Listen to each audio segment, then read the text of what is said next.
Bonjour, c'est au Grand Blocos, à Basse-sur-Mer, que je me trouve avec Luc Brouwer pour parler de deux ouvrages historiques remarquables. La Baule, Occupation, Libération, il y a eu le tome 1, le tome 2, le tome 1 traite de la période 39-42, le tome 2 de la période 43-45. C'est la première fois qu'un travail d'historien aussi fourni, aussi complet, aussi détaillé, aussi précis a été mené sur cette période de l'occupation sur la presqu'île, Luc Brouwer. J'imagine que c'est plusieurs années de collecte d'informations, de mémoire orale, vidéo peut-être parfois, enfin de films, de photographies, et puis vous êtes aidé aussi évidemment par le musée du Grand Blocos où vous aviez archivé en quelque sorte toute une partie de cette histoire. Mais ces deux ouvrages, c'est plusieurs années. Bonjour Yannick, oui, effectivement, on peut dire que c'est à peu près une vingtaine d'années, et effectivement le blocos a considérablement facilité les choses, c'est-à-dire que tous les gens qui avaient un intérêt pour cette histoire de la poche, de la guerre dans la région, depuis 18 ans qu'on est ouvert, sont venus un jour ou l'autre nous voir, et comme on est régulièrement à l'accueil, pratiquement tout le temps en fait, les gens ont bien vu qu'on était passionnés, et on a toujours essayé de discuter avec les gens, de ne pas laisser juste faire un accueil tout simple, mais de discuter avec les gens. Et on a pu ainsi rencontrer des milliers de témoins, et notamment des Baulois, comme par exemple Pierre Gellard, monsieur Maurice Manzolini ou d'autres, qui sont malheureusement aujourd'hui disparus, et qui ont vu très vite qu'on produisait des choses. On a fait pas mal d'ouvrages sur la région, et qui nous ont confié leurs documents, très précieux, et ça a été aussi des recherches qui ont été menées conjointement dans les archives, à la fois civiles, aux archives départementales, aux archives municipales, mais aussi aux archives militaires, et on ne s'est pas limité à la France en fait, puisqu'on a été chercher jusqu'à Washington, à Londres, en Allemagne, des archives qui concernaient la Baule. Alors, des archives, une période où le cinéma a commencé à se développer, où la photographie était déjà largement développée. Beaucoup de gens ont joué le jeu. Est-ce que les archives familiales, finalement, hors institution, vous ont surprise par leur étendue? Est-ce qu'il était possible de trouver? Alors en fait, il faut imaginer qu'il y a eu une grande période de photos, effectivement, surtout par la carte postale, dans les années 1900 à 1920 à peu près. Et après, on a vraiment un manque, la carte postale ayant un peu étant passé de mode, et on a un manque de photos vraiment entre 1930 et 1950. Donc là, il faut faire appel à des photos privées, et donc c'était plus compliqué pour les civils, car ici on était dans une zone côtière stratégique sur 30 km de profondeur, et évidemment il était interdit pour les civils de se promener sur le remblai, d'aller prendre des photos, des blocos, ce genre de choses. Donc il y avait des photos qui étaient prises un peu sous le manteau, il y en a beaucoup qui ont été prises à la Libération, ça c'était intéressant aussi, et là j'ai pu récupérer aussi, c'était une quête on va dire, les fonds partiels on va dire des deux photographes de la Baule de l'époque, qui étaient Labière et Photo des Sports, tous les deux dans l'avenue de Paris à l'époque, l'avenue de Gaulle d'aujourd'hui, et leurs fonds avaient plus ou moins erré et autres, et j'ai pu récupérer une grosse partie de ces fonds pour illustrer toute la partie de la Libération. C'est à ce moment-là aussi que les Baulois sont vraiment sortis dans les rues. Alors il y a la Libération, mais outre la Libération, Luc Brouwer, il y a aussi la vie quotidienne sur la presqu'île pendant cette période d'occupation. Ces photos montrent en réalité, traduisent ce que peut être l'occupation, une vie quotidienne qui malgré tout continue. Bien sûr, la vie continuait pour les civils malgré tous les soucis que pouvait apporter l'occupation. Et évidemment, comme les photos étaient interdites au moment de l'occupation pour les civils sur la zone côtière, on trouve beaucoup de photos prises par des Allemands. Et là, c'était encore un autre travail de retrouver soit ces témoins directs, soit des descendants, pour retrouver les photos, et aussi une confiance de ces gens-là pour dire ils vont nous confier leurs photos, parce que c'est très difficile avec un Américain ou un Français, un vétéran je parle, c'est très facile de communiquer avec lui, qui raconte, qui communique ses documents, etc. Avec un Allemand c'est beaucoup plus compliqué, et bien souvent, ils préfèrent fermer leurs portes et puis dire c'était une sale période, c'était une sale histoire, on n'en parle pas et c'est terminé. Et donc c'est une question de confiance aussi, de bonne utilisation des documents. Et moi j'ai fait pas mal de livres, j'en ai fait une trentaine en fait, et les gens peuvent voir dans mes livres que je relate les faits simplement, sans faire de commentaires. J'ai pas d'opinion personnelle sur les choses, je relate des faits bien précisément, souvent présentés de manière chronologique, ce qui permet de replacer les documents dans leur contexte. Et c'est intéressant pour moi de relater simplement, d'être un passeur d'histoire. Et c'est pour ça que je ne donne pas mon avis dans les livres. Et les gens apprécient cette objectivité en fait. Alors justement, Luc Brouwer, il faut aussi préciser, comme ces photos viennent de clichés allemands pour la plupart du temps pendant la période de l'occupation, le point de vue de l'allemand pendant l'occupation s'attarde davantage vers ce qui va bien, c'est-à-dire des clichés de personnes qui se promènent au bord de la plage, de fêtes de famille. Donc il faut aussi aborder, en ayant conscience, ces photos, qu'elles sont prises du côté allemand. Bien évidemment, c'est tout à fait important, je suis tout à fait d'accord. Et évidemment, les gens ont plutôt tendance à prendre comme nous-mêmes, des photos du sport, voilà, des photos des moments positifs et des moments où tout va bien, où les gens sont heureux, etc. C'est ce qu'on peut refléter ici aussi. Mais ce qui est aussi étonnant, ils ont pris aussi des moments, par exemple, quand il y avait les bombes qui sont tombées sur l'hôtel Hermitage, ou quand un avion, un B-17 américain va s'écraser à la Baule-les-Pins. Toutes les photos ont été prises de ces moments d'action aussi, mais qui sont extrêmement rares, hein, puisqu'en fait, la station balnéaire a eu la chance, contrairement à sa voisine Saint-Nazaire, à 20 km d'ici, d'avoir un destin quand même nettement plus protégé. Les bombardements alliés. Oui, bah Voilà, c'est ça. Moins intense. Voilà, et effectivement, pourtant il y avait des choses stratégiques à la Baule, mais il y avait aussi des hôpitaux, hein, ça a certainement joué un rôle. D'abord avec les Anglais, des hôpitaux en 40. D'abord le casino et puis trois autres bâtiments. Et après, les Allemands ont continué. Donc, il y avait une sorte de quartier sanitaire avec des gros bâtiments comme l'Ermitage qui avaient des croix rouges. Et donc, ça a aussi peut-être aidé le fait qu'il n'y ait pas eu tant de bombardements que ça à la Baule par rapport à Saint-Nazaire qui a été malheureusement pour elle complètement détruite, quoi. Alors il est difficile aussi d'appréhender la vie quotidienne quand on regarde ces photos parce que ça peut être trompeux. Alors, on est sous la période d'occupation, on voit parfois ces clichés pris par des Allemands avec des gens qui font du sport, des fêtes de famille, etc. Personne ne peut vraiment savoir ce que pensaient réellement ces gens pris en photo. Étaient-ils pris comme dans une sorte de train, une sorte de syndrome de Stockholm, où évidemment ils sont là, on parle avec eux et on va boire un coup avec eux? Était-il dans une crispation, une opposition, un stress permanent? Il n'y a que la mémoire orale qui permet de retranscrire cela. Alors c'est pour ça qu'en plus des photos, il y a aussi du texte, et il y a des chapitres intéressants, grâce notamment aux archives complètement incroyables de Henri Mahé, qui était le chef d'un réseau de résistance, de renseignement sur la Baule, et dont on a retrouvé toutes les archives, et grâce à ça, on peut voir un peu aussi ce qui se passait en souterrain, mais évidemment, c'est très difficile à illustrer, mais heureusement, il y avait des fiches pour les agents, etc. Donc ça, c'est des choses intéressantes. En plus des photos, donc il y a ces archives de la résistance, ces témoignages oraux, et puis aussi des papiers, hein, de très nombreux papiers, ou des archives qui relatent des arrestations ou des choses comme ça, qui sont tout à fait intéressantes et qui complètent évidemment l'aspect photographique, qui est un des aspects passionnants de la chose, mais qui n'est pas le seul aspect, bien sûr.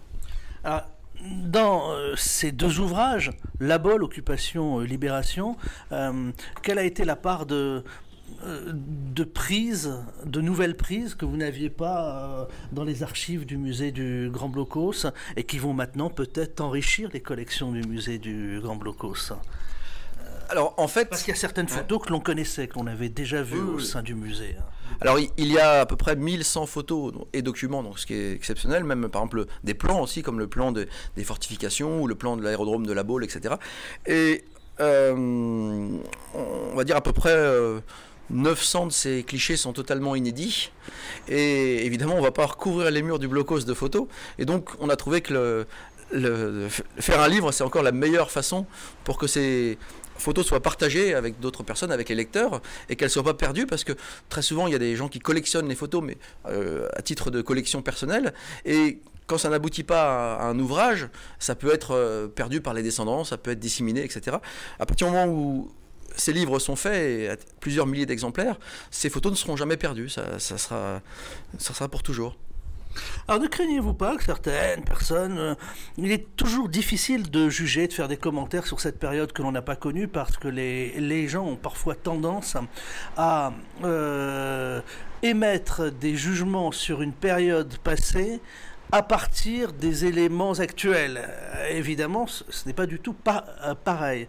Ne craignez-vous pas qu'on vous dise, oui, mais c'est une partie, en quelque sorte, les personnes qui collaboraient parce qu'on voit que tout le monde s'entend bien dans ces photos, etc. Je pense que vous avez pensé à ce type de critique qui pourrait venir. Alors, évidemment, je fais relire mes livres, notamment par des anciens comme Maurice Moreau, qui était libérateur de La Baule, et par d'autres. Et donc je fais relire mes livres par des anciens comme Maurice Moreau. Mon but n'est pas de choquer les gens. J'ai eu. Ce que je voulais dire, oui. Mais montrer un côté très angélique finalement de cette occupation. Voilà. Après, j'ai eu des listes, par exemple, de collaborateurs de La Baule, ce genre de choses, etc. Mais je ne l'ai pas publié. En fait, je n'ai mis en avant que les choses positives, parce que mon but n'est pas de réveiller des vieilles histoires. Les gens ont pratiquement tous disparu. Et donc, quand j'ai des choses négatives je parle des Français, hein, par exemple, je ne mettrai que l'initiale du nom de famille pour ne pas faire des histoires. Par contre, quand c'est des actions positives ou héroïques ou autres, je mets le nom, parce que là, c'est plutôt glorieux. Alors on est quand même une région assez particulière en France, puisqu'on est la dernière à avoir été libérée, j'allais dire presque un an plus tard. C'est encore, quand vous quittez la presqu'île, et même dans l'histoire, chez beaucoup de gens de la presqu'île, chez beaucoup de jeunes, les gens semblent encore parfois le découvrir. Ah oui, absolument. Comment expliquez-vous que ça soit aussi méconnu ? En fait, c'est une histoire très locale, qui n'est pas mentionné dans les livres d'histoire, par exemple dans les manuels scolaires. On passe du débarquement à la libération de Paris, et ces pauvres poches de l'Atlantique qui étaient déjà oubliées à l'époque. Il faut bien savoir qu'au niveau national, par exemple, il n'y a eu que sur la poche de Saint-Nazaire un article dans le Figaro, et c'était pour décrire les conditions de vie pitoyables des combattants volontaires FFI, parce qu'on les appelait les va-nu-pieds superbes, parce qu'il n'y avait quasiment aucun matériel, des sabots, dans la boue, etc.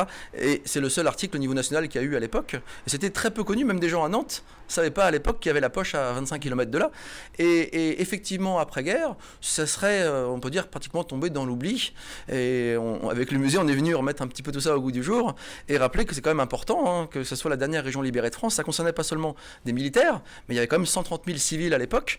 Et effectivement, pour eux, c'était un peu une double peine. À la fois, l'occupation continuait, mais elle était plus dure qu'avant parce qu'il y avait des réquisitions. Les 28 000 Allemands se nourrissaient sur le sol et il n'y avait plus de livraison de la France vers la poche, de ravitaillement, de chauffage ou d'électricité. Donc les gens vivaient à la fois dans un dénuement après 4 ans de guerre, ils n'avaient pas fait des réserves, sans chauffage, sans électricité, et obligés à cause des réquisitions, de partager ce qu'ils avaient. Les gens crevaient littéralement de faim. Donc ça a été... Quand on a fait le musée ici, un véritable accueil très chaleureux de ces anciens empochés ou anciens militaires français qui disaient enfin on va parler de nous. Ça fait maintenant qu'on a fait le musée, c'était 60 et quelques années après la guerre. Enfin on va parler de nous, on ne va pas parler que de Paris, que de la ZMDB, que de la Normandie. Et donc c'est pour ça qu'on a eu un accueil vraiment chaleureux des anciens et que tout de suite ils ont commencé à nous transmettre des informations, des documents. Et puis on a fait pas mal d'enregistrements, de témoignages. Rien que dans le musée, il y a en permanence 20 témoins qui parlent. Ce qui est incroyable, c'est que pendant cette période de la poche, le climat s'est durci localement, les Allemands étaient de plus en plus durs, alors que finalement, ils savaient pertinemment que la guerre était perdue. Alors les Allemands le savaient tous, on va dire, voilà. Et d'après tous les témoignages qu'on a pu avoir par des anciens, ils disaient tous, on le savait, mais on n'en parlait pas, sauf en très petit comité, car c'était dangereux. Il y a eu de très nombreux fusiliers allemands dans la poche. Il y en a près 140 qui ont réussi à déserter. Donc comment ils faisaient ? Ils passaient la Vilaine à la nage, ou la Loire, ou ils se rendaient en face dans les lignes. Et de très nombreux ont été pris en tentant de déserter, et plus de 40 ont été fusillés pendant le siège. Et donc c'était extrêmement dangereux. Et simplement le fait... pour un soldat à l'époque de dire c'est foutu, de toute façon on est perdu, etc., était valable du peloton d'exécution. D'où le fait que pendant un an, finalement, on peut dire qu'une partie de ces troupes allemandes, avec la presqu'île, ont vécu hors du monde, dans une dimension parallèle presque. L'occupation a continué. Alors les alliés qui étaient autour disaient, en fait on a l'impression de garder un gigantesque camp de prisonniers, parce qu'il n'y avait pas beaucoup d'activités sur les lignes, même s'il y avait des patrouilles, etc. C'était comme un gigantesque camp de prisonniers, sauf qu'ils avaient encore leurs armes, quoi. Alors quand même, le 11 mai 45, la libération, une croix de Lorraine peinte sur ce qu'est aujourd'hui le remblai de la Baule. Et puis ensuite, d'autres photos qui suivent après 45. La vie normale, avec ses joies, ses peines, a très vite repris. Absolument. En fait, il faut imaginer les Baulois. Il y avait ceux qui restaient là, dont c'était la résidence principale. Eux, ils ont tout subi.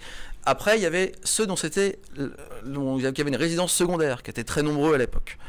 Et en fait, les Allemands, à partir de octobre 41, ont publié une ordonnance qui disait c'est la zone côtière interdite sur 30 km où on n'avait plus le droit de venir. Et donc leurs villas, en fait, ont été réquisitionnées. Alors, parfois par les Anglais au début, mais ça, c'était assez peu. Alors, par l'armée de terre allemande, par les sous-mariniers, après par l'armée de terre française, par les Américains, et après, quand tout était fini, il y a eu les réfugiés de Saint-Nazaire qui sont venus, parce que le général de Gaulle avait demandé comme priorité le redémarrage des chantiers de l'Atlantique, et donc il a fallu loger des réfugiés de Saint-Nazaire, c'est-à-dire que les gens qui avaient des villas, des fois, n'ont pas pu venir pendant pratiquement 7-8 ans. Et c'était effectivement terrible. Et évidemment, l'état des villas, après toutes ces occupations différentes, était parfois malheureusement très mauvaise, quoi. Alors, il faut savoir que la vie n'a pas repris aussitôt, tout de suite, parce qu'il y avait encore une forte présence militaire, et donc, qui était française cette fois-ci, c'était pas la même chose évidemment, il y avait une forte présence militaire, qui sont restés les soldats français de mai jusqu'en octobre 45. Donc il y avait encore des troupes qui circulaient, etc. Et il y a eu un état de siège aussi qui est resté pendant un mois. Donc quand la poche a été libérée le 11 mai, jusqu'en à peu près au 15 juin, il y a eu l'état de siège qui est resté le temps qu'il y ait des opérations de police, etc.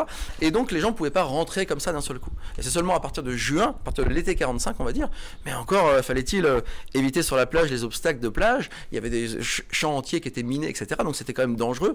Mais on peut dire qu'avec la libération, on voit vraiment les photos où des gens qui sortent dans les rues en masse et qui étaient très absents sur les photos. On a l'impression pratiquement que les rues sont vides pendant la guerre.